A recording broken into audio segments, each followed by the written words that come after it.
تجادلك في زوجها وتشتكي إلى الله والله يسمع تحاوركما إن الله سميع بصير.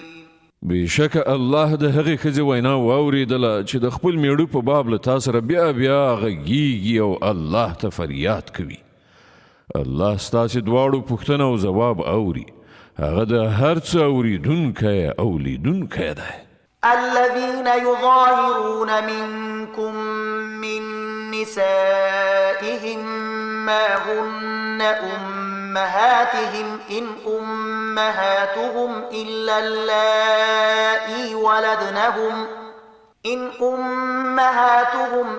اللائي ولدنهم وإنهم ليقولون منكرا من القول وزورا وإن الله لعفو غفور.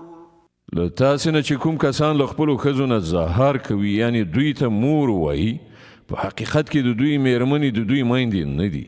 د هغو میندې خو همغه دي چې هغوی یې زیږولي دي.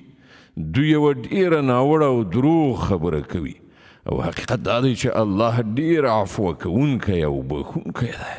والذين يظاهرون من نسائهم ثم يعودون لما قالوا فتحرير رقبة من قبل أن يتماسا ذلكم توعظون به والله بما تعملون خبير.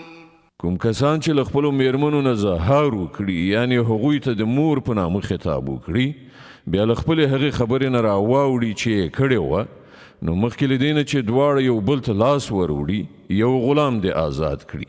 په دې سره تاسې ته نصیحت کیږي او تاسې چې څه کوئ الله ترېنه ښه خبر دی.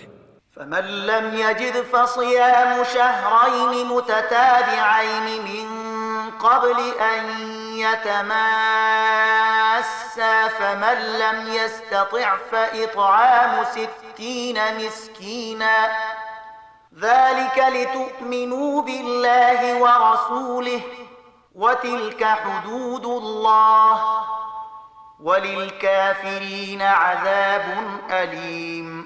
او څوک چې غلام ونه مومي هغه د 2 میاشتې پرلپسې روژه ونیسي مخکې له دې نه چې دواړه یو بل ته لاس وروړي.